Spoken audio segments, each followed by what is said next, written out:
విజయనగరం జిల్లా పూసపట్టిరేగ మండలం కుమ్మలి గ్రామంలో కోళ్ల ఫారం నుండి వస్తున్న వ్యర్థాలతో గ్రామస్తులు అనారోగ్య బారిన పడుతున్నారు. అంతేకాకుండా పంట పొలాలు నష్టపోతున్నాయని గ్రామస్తులు ఆందోళన చెందుతున్నారు. కుమ్మలి గ్రామం అండి, పూసపట్టిరేగ మండలం, విజయనగరం జిల్లా.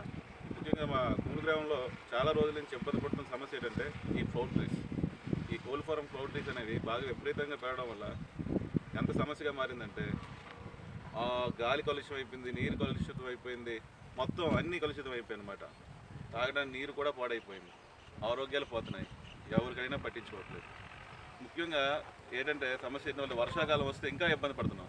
ఎలాంటి ఇబ్బంది అంటే ఆ వర్షానికి ఆ నీరంతా వచ్చి చెరువుల్లో చేరడం వల్ల ఆ చెరువులన్నీ కలుషితం అయిపోతున్నాయి.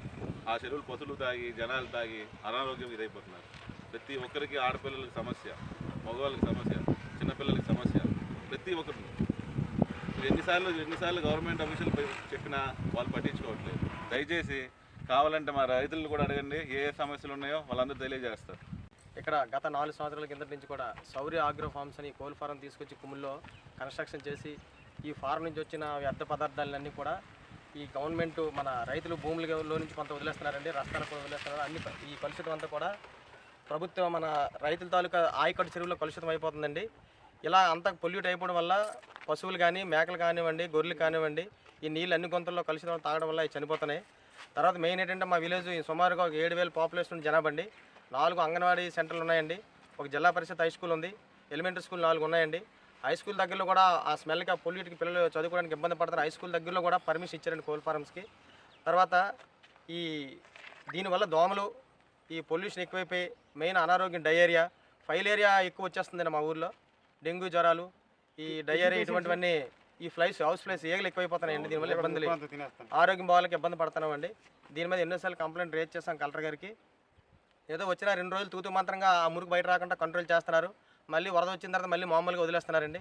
ఎన్నిసార్లు చెప్పినా పట్టించుకోవట్లేదు. మేము కూలి చేసుకునే వాళ్ళ అడిగితే సార్ మన ఈ ఊళ్ళో నాయలే కాదు పట్టించుకోరు కదా, పై వాళ్ళు వచ్చి మేము ఏంటి అడుగుతాం, పై అధికారులే అనేసి మేము అడగలేదు. నాయలు ఉండగా మాకెందుకు, మాకే భయం ఉండదని మేము అనుకుంటున్నాము. మరి ఆ కూలికెళ్ళకి మాకు ఆరోగ్యం లేదు, మీరు కూకుంటారు లేదు అనేసి ఎన్నో కోడి పేర్లతోటి చచ్చిపోతాండ్రు. అందులోకి వెళ్ళేవారు ఎంతో సగుమతం అయిపోతాండ్రు. వాళ్ళకి ఆరోగ్యాలు బాగలేవు, వాళ్ళ ప్రాణాలతో పని ఊపిరిలు ఎట్టుకొని వెళ్ళా సరే, కూలికి వెళ్ళా సరే, వాళ్ళు కూకొని ఇవ్వకన్నా, ఆపి ఇవ్వకన్నా, ఆందోళన చేసేసి ఆ పనులు చెప్పి అతను మన మాట పట్టించుకోకన్నా వాళ్ళు పెద్దవారు అయితే ఉన్నారు, డబ్బుతో కొనిసారు, వాళ్ళు మాట చెల్లవకన్నా ఉంటారు. మేము ఏడు చెప్తామండి, మేము అనాథలమి, మేము ఏడు చెప్పలేము. అట్లా వాళ్ళ రోగాలు కూడా మాకు వస్తాయని మేము భయం పడిపోతున్నాం. ఆల్రెడీ వచ్చేస్తాయి కూడా కొంతమందికి. దాంట్లో కూడా పని చేసిన వాళ్ళు కూడా కొన్ని నెలలు చేసి కొన్ని నెలలు కూడా ఉండిపోతుంటారు, భయాలు పడిపోయి ఆరోగ్యం పాడైపోతుంది. కాబట్టి కోళ్ళ పరాల ఆపమని మేము చెప్తున్నాం. కోళ్ళు కూడా తీసుకెళ్ళి కుక్కలు కూడా పొలాలు లాంటి వాటి లాంటి తినిన వల్ల మాకు వాటి వల్ల రోగాలు వ్యాపిస్తాయి.